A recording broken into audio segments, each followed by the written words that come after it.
3, 2, 1, start. The apex court held that while it would not be appropriate for it to decide the disqualification petitions for the first time when the concerned authority had not taken a decision, and that it would normally remit the matter to the Speaker or Chairman to take a proper decision in accordance with law.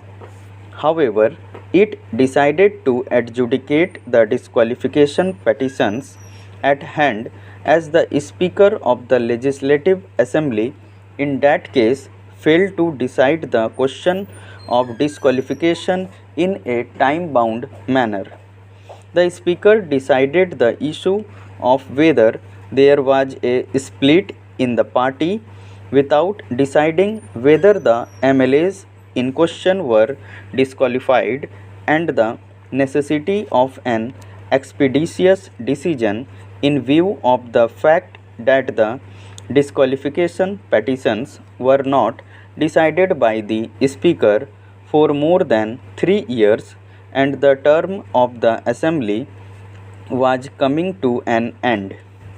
The court made clear that the question of disqualification ought to be adjudicated by the constitutional authority concerned, namely the Speaker of the Legislative Assembly, by following the procedure prescribed.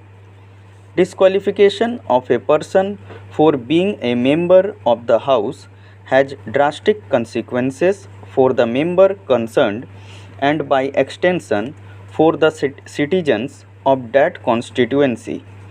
Therefore, any question of disqualification ought to be decided by following the procedure established by law.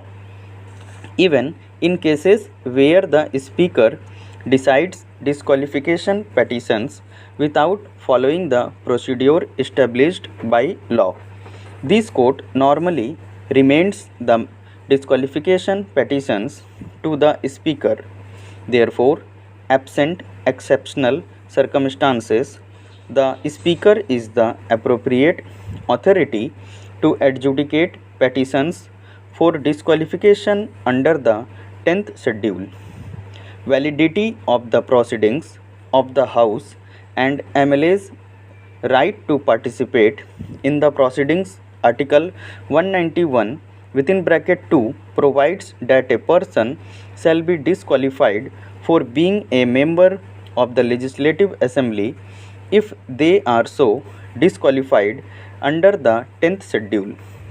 Article 190 within bracket 3 stipulates that if an MLA incurs a disqualification under the provisions of Article 191 within bracket 2 read with 10th schedule, their seat shall thereupon become vacant. Hence, the term thereupon denotes that the seat becomes vacant only from such date when the Speaker decides the disqualification petition.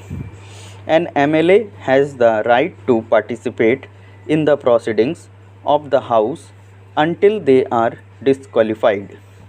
The decision of the Speaker does not relate back to the date when the MLA indulged in prohibitory conduct. The decision of the Speaker and the consequences of disqualification are prospective, and to allow the validity of such proceedings to be subject to a future decision would lead to chaos. Scope of Speaker's power to determine the whip and the leader of the House Legislature Party.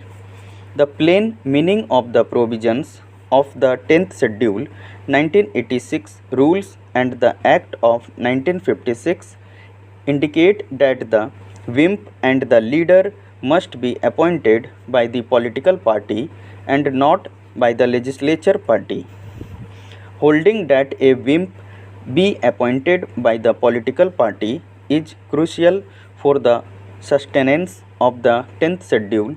The court explained that the entire structure of the 10th schedule, which is built on political parties would crumble if this requirement is not complied with.